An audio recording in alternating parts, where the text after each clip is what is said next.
already in progress. And in the background of this video, you will hear somebody say, "Go grab your cow file shirts," me or something like that. That's Joseph Rosenbaum. He's upset because somebody pointed a gun and that triggers him, which is understandable. I think most of us would be triggered by that sort of thing. And that's what's upsetting to him. But he gets right in the face of people who have AR-15s. Never reaches for their guns, never rears back to punch anyone, never even lays hands on anybody.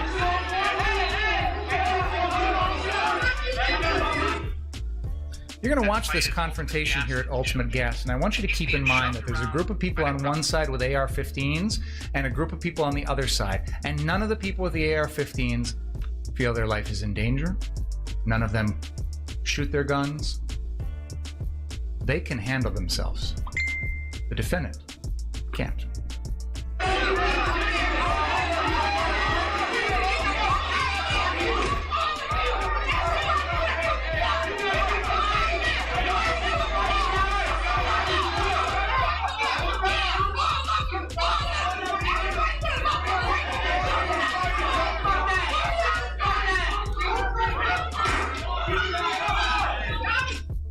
That sound you heard was somebody throwing some sort of plastic thing at one of the stanchions underneath the gas station, and it makes a sound that almost sounds like a gunshot. So add that into the mix. You've got people with guns, loud voices, clear hostility, and the sound of something that, frankly, to me sounds like a gunshot, and yet everybody keeps their cool. Nobody hurts anybody. Nobody fires a gun. And watch how they push Joseph Rosenbaum around like a rag doll.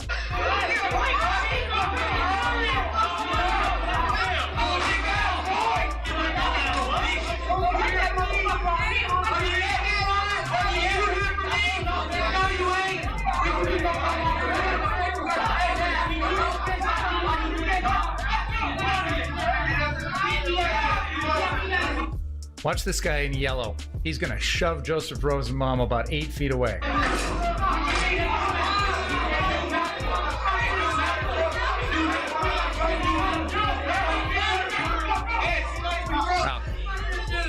I guess it was a different guy that did that, but they're shoving him around like a rag doll. Nobody feels threatened by Joseph Rosenbaum. He's not reaching for anybody's gun.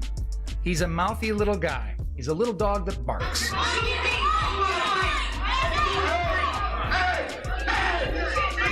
And you know what he's going to do now? He's going to tell him, hey, I need to go grab my bag. I don't have my bag. So they let him on through.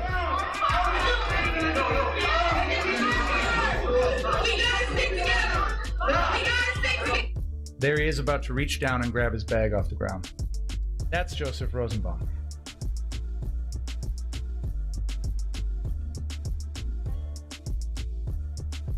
You've heard testimony that he tells people, shoot me, asking them to shoot him. Curious how that's a threat to anyone else. He's triggered, as we saw in that video, by people pointing guns at other people, which is reasonable. Most people would feel that same way. And then we get to the crux of the defense, this threat that he supposedly made to the defendant. The defense would love to be able to play you a video of this threat. They would love for you to see it and hear it yourself. This is a night in which there are dozens of people out there, reporters and regular folks who are recording with their cell phones and with other cameras all night long.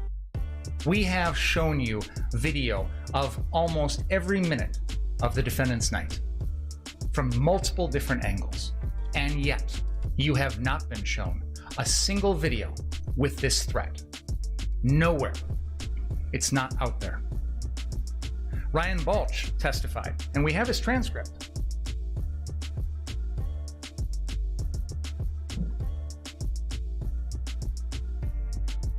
Okay, so I guess they pause it or something. We have his testimony, and what he says is there was an incident in which Dustin Collette had put out a dumpster fire and said something to the effect of, fuck around and find out. And Balch steps in and he has an exchange with the protesters, and he turns around and Rosenbaum is right there in front of my face yelling and screaming. And I tell him to back up. And he goes, you know what? If I catch any of you guys, blah, blah, blah. So that's the timing, according to Ryan Balch. Right after that dumpster fire. Kriston Harris from the Rundown Live was there, physically, standing right next to Ryan Balch. Not only was he there during the dumpster fire, but he stays with Ryan Balch and or the defendant for the next 6 or 7 minutes, recording everything. And I've played this video for you. It is Exhibit 18. And I played for you a period of time from 1 hour and 22 minutes to 1 hour and 28 minutes. And I asked Kriston Harris, I call him to the stand, and I said, I'm going to ask you 2 questions. Number 1, do you independently remember seeing Joseph Rosenbaum, hearing this threat? And he said no. And then I said, okay, well, maybe you missed it because, you know, there's a lot going on. So will you rewatch your video for me and tell me, is it in there? And he said, no. This video captures that entire period of time with Ryan Balch and the defendant right there, and there's no threat. There's no Rosenbaum. It didn't happen. The defense desperately wants this because they've got to give you a reason why it's okay to kill Joseph Rosenbaum. And this threat is critical to their case. But it's not there.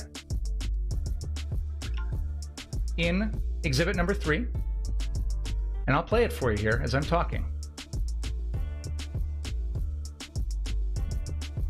Joseph Rosenbaum isn't even visible. Now, I submit to you that even if, I'm sorry, this is Exhibit 18, even if there was a threat made, it's still not enough because Joseph Rosenbaum's unarmed. You can't kill him. But the defense has pinned a lot of their case on a threat that didn't happen and they can't prove. It's not on video. It's not there. So I'm going to pull up Exhibit 18, the Rundown Live video, and I'm going to go to that mark. Excuse me.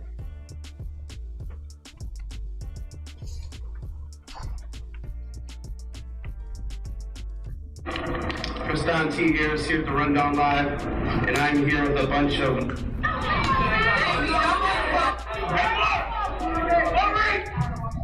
Kriston T. Harris here at the Rundown Live. If you are live, share this in all your groups, your forums, start watching, protect... It's just like the year, man. So here's the dumpster fire. What is a blunt? It would be just a fucking stem. Just be sad and see, man. I could use a doobie right now. Joseph Rosenbaum is not in this video. Here's Dustin Collette about to put the fire out. I'm gone. That's what I'm trying to find out. Hey. Come on, reel in. Don't cause problems when there's none here. Yeah, that's true. Just stay on your property. There's way too many of them.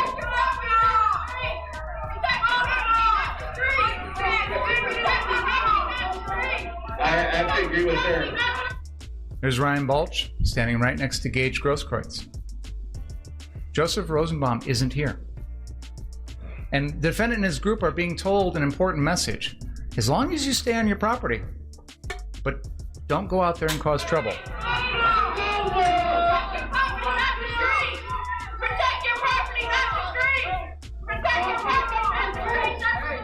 I have to agree with her. They shouldn't be on the street.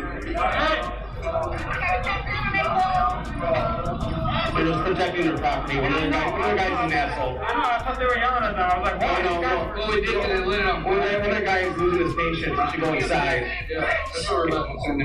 Yeah, if you guys could switch him out. He's talking to Ryan Balch right now. He's got a lot of rage. He says the wrong thing. This whole problem is guy's life.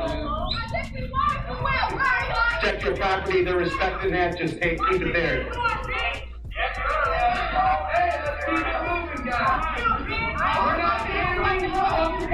This is where Ryan Balch goes and talks to a protester. He's just trying to protect his property. He doesn't want anything. He said he has no problem with you guys. He just wants to to burn down his shit. I can't blame him.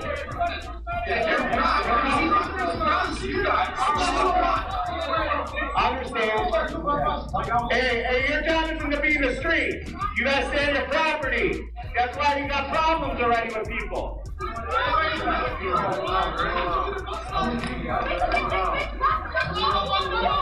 No one bothering your property. Don't look for trouble with anyone.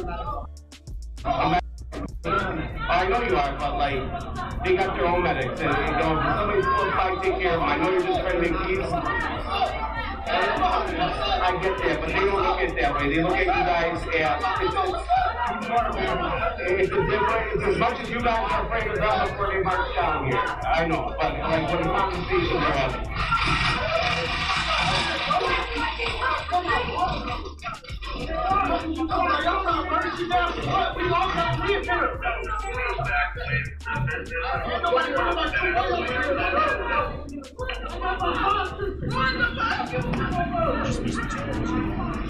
Thanks, guys. Back away from the business. Back away from the business.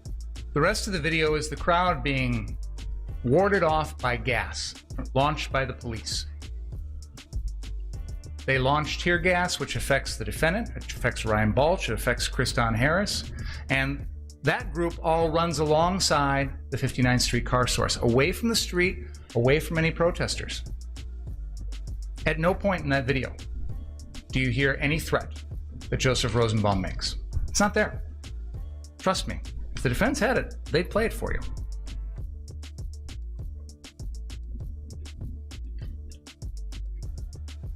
Now, they want you to believe that that threat is made, and they also want you to believe that it was something that the defendant took into account when he decided to kill Joseph Rosenbaum. One of the questions that occurs to me is, how would the defendant even know who that guy is?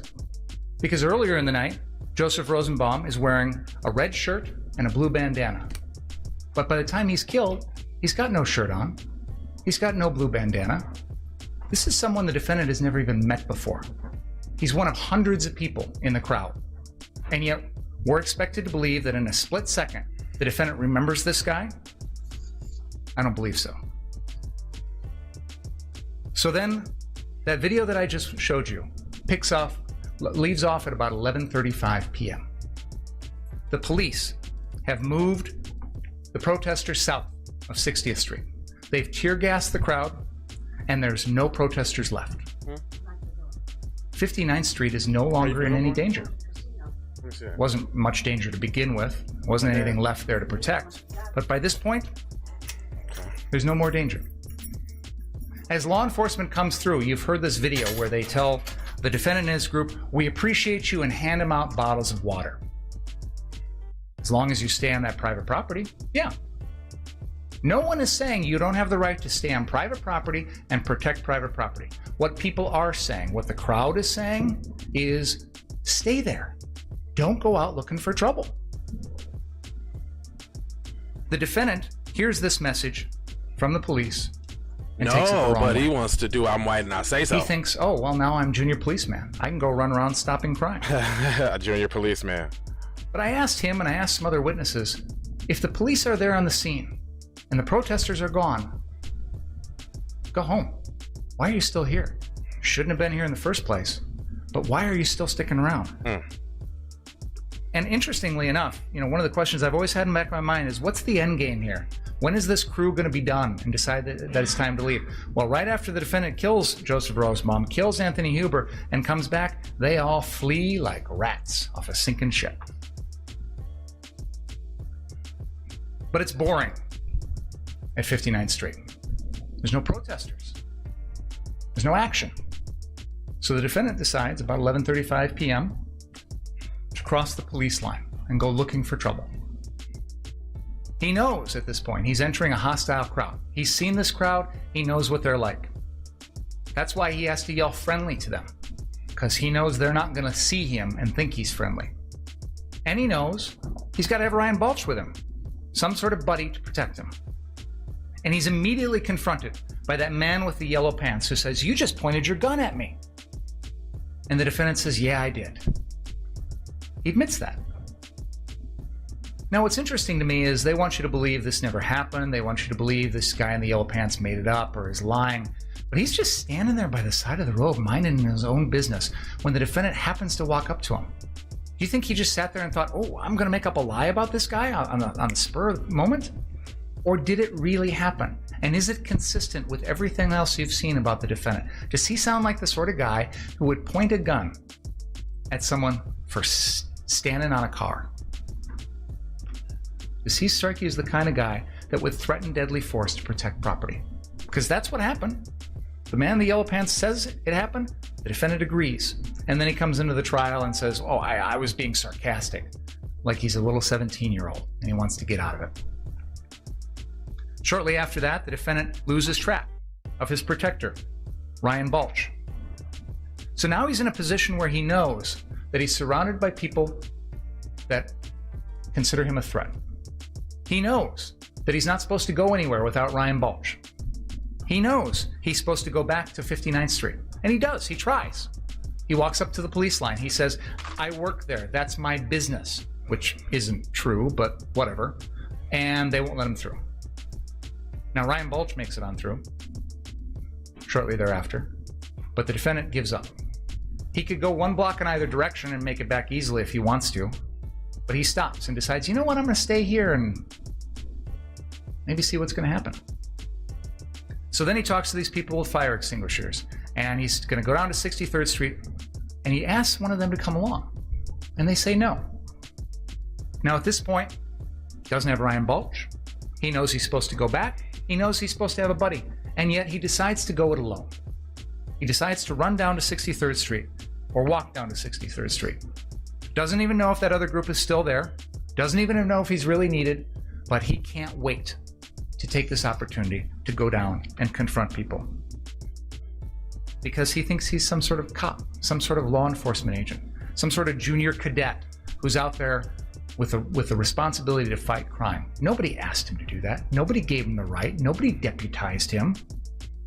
Ryan Balch says, "The police told me the crowds, we're going to push them down by you. You're going to deal with them. The Bearcats hand out water and tell him he's appreciated." As he's crossing the police line, they warn him about people throwing rocks. What is the message the defendant takes from all of this? The wrong message. Oh, well, now I've got the power. I've got the gun. I'm going to go confront these bad guys. I'm going to stick my nose in things. So what does he do when he gets down to 63rd Street? The first thing he does, we showed it to you at the very beginning, that drone video. Grabs that gun and points it at someone to protect property. Points it at the Zeminskis. Because why? Because they're, what, about to mess with some sort of fire?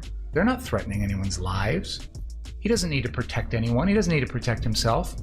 He's pointing a gun because he thinks he needs to protect property.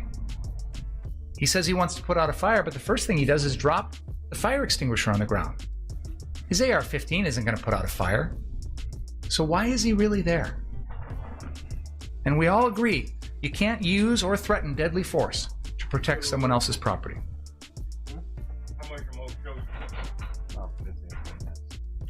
You are here to decide whether or not his actions are legally justified, not to buy pathetic excuses that might be given to you. I unlocked the door. As a teacher, when a student says to you, "The dog ate my homework," that's an excuse. It doesn't get you out of the homework assignment. If you panic in a situation that is not reasonable, that is an excuse. It is not a legal justification. If you're 17, if you don't have training or experience, if you put yourself in a situation where you're in over your head, if you're scared, those are excuses. Those are not legal justifications to kill. They do not erase your personal responsibility for your own actions. The court has read to you the instructions in this case. They lay out the law that you should apply. That reading took a long time, and I understand there was a lot to digest. And one of the things that you will have the opportunity to do when you go back and deliberate is read through those instructions yourselves. Because I get that listening to them doesn't always make it clear. But I encourage you to focus on some things when you consider the defendant's behavior in this case. You are told that criminally reckless conduct is conduct that threatens other people's lives and poses an unreasonable and substantial risk to other people. There is no dispute the defendant's activities here threatened other people's lives. He took 2 lives. You know, this is not like a normal murder case. A lot of murder cases we're in here trying to convince a jury that the defendant killed somebody. That's not in dispute here. That's the easy part. The question is, does he get a pass? Do we think that's okay? Do we think what he did was right? That's the question you have to answer. And when you consider whether his conduct was criminally reckless, consider, did it pose an unreasonable and substantial threat to the safety of others? Count 4 charges him with first-degree intentional homicide of Anthony Huber. There is no doubt that the defendant intended to kill Anthony Huber or committed conduct that he knew was practically certain to kill Anthony Huber. That gun was pointed at Anthony Huber's lower left rib cage, and the defendant deliberately pulled the trigger. That was no accident. And when you do that with an AR-15 against someone's body, it is practically certain to kill. We all know this case comes down to self-defense, but there's a high bar for using deadly force in a self-defense situation. The law says that the defendant may intentionally use force which is intended or likely to cause death or great bodily harm only if the defendant reasonably believed that the force was necessary to prevent imminent death or great bodily harm to himself. So did Joseph Rosenbaum pose an imminent threat of death or great bodily harm to the defendant? No way. Did Anthony Huber pose an imminent threat of death or great bodily harm to the defendant? Absolutely not. Did Jump Kick Man or Gage Grosskreutz? No. None of these people posed an imminent threat to the defendant's life or to cause great bodily harm. The standard when you make this decision is what a person of ordinary intelligence and prudence would have believed in the defendant's position under the circumstances that existed at the time of the alleged offense. The reasonableness of the defendant's beliefs must be determined from the standpoint of the defendant at the time of the defendant's acts and not from the viewpoint of the jury now. So put yourself in the defendant's position. Would you have done the same thing? Would a reasonable person have done the same thing? Would you have engaged in the reckless conduct that led to this course of events? Would you have gone out after curfew with an AR-15 looking for trouble? Would you have aimed at other people? Would you have tried to use the gun to protect an empty car lot? No reasonable person would have done these things. The court has also instructed you on provocation. You cannot hide behind self-defense if you provoked the incident. If you created the danger, you forfeit the right to self-defense. By bringing that gun, aiming it at people, threatening people's lives, the defendant provoked everything. And if he does that, he has to exhaust all reasonable means to avoid a confrontation. All reasonable means. So if Joseph Rosenbaum's running at him, Joseph Rosenbaum is no threat to his life. And not only is the defendant expected to run, he's expected to yell, push, shove that rag doll around, run back for help, call 911, call for help, do all sorts of other things besides just turn and fire 4 shots as Joseph Rosenbaum falls helpless to the ground. Ladies and gentlemen, there is no doubt in this case that the defendant committed these crimes. He committed a first-degree reckless homicide against Joseph Rosenbaum. He put Richie McGinnis's life in jeopardy. He put Jump Kick Man's life in jeopardy. He intended to kill Anthony Huber, and he attempted to kill Gage Grosskreutz. All of those elements are true. The question is whether or not you believe that his actions were legally justified. And I submit to you that no reasonable person would have done what the defendant did. And that makes your decision easy. He is guilty of all counts. Thank you. Thank you, Mr. Mayor. Let's take a break and about 2:25, hopefully. And please don't talk about the case. Read, watch, or listen to any kind of the trial. All right, y'all. So I guess they go into break. Yada yada yada. That doesn't really seem like a strong defense right there. I don't know. I'm not a lawyer. It just doesn't seem pretty convincing to me, guys. I don't know. But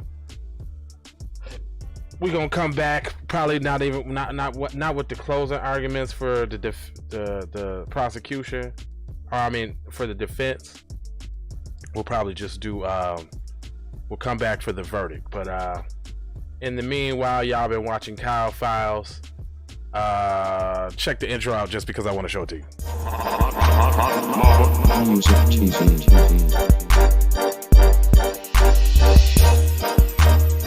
And I wondered if I could give it a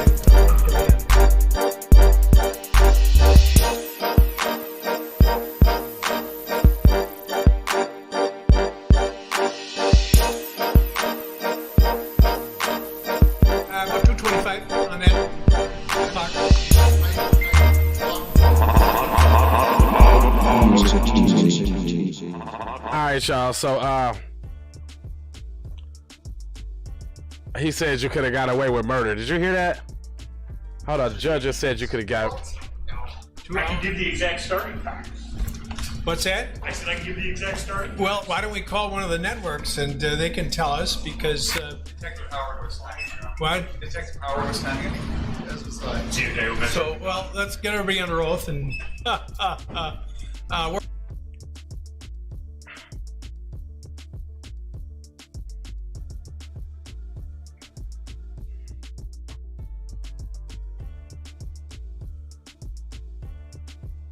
All right, y'all. So that's that. We'll probably come back with the closing arguments and all of that. Stick and stay tuned. Keep It P podcast, and we're gonna talk more about this when it happens. Love, peace, blessings, and aloha.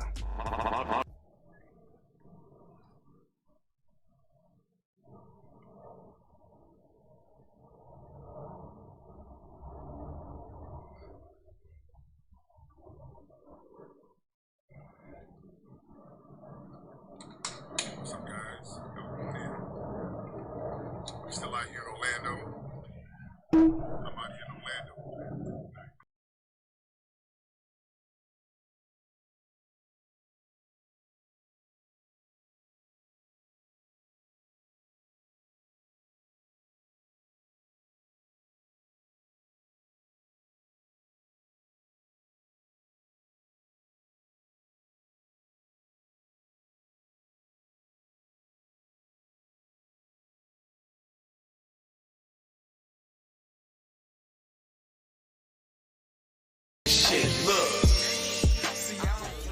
Taking flight, changing life in one night. By 2 a.m. if you do it right. Up late like midnight. Small fish, big appetite. Get an extra 4 if you whip it right. Got good gas and it's light bright. Got big balls and a good pipe. One calling it.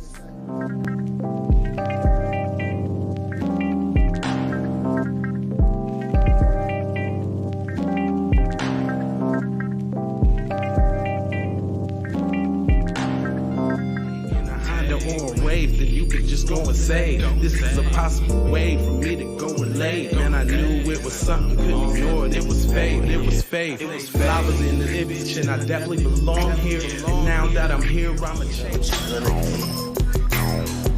Yeah. You know what, JB? They trying to throw this thing for cuz anyway, man. You know the judge is on team Kyle Rittenhouse. Get what you're gonna get, front and center. Which I grew up living life, which I knew.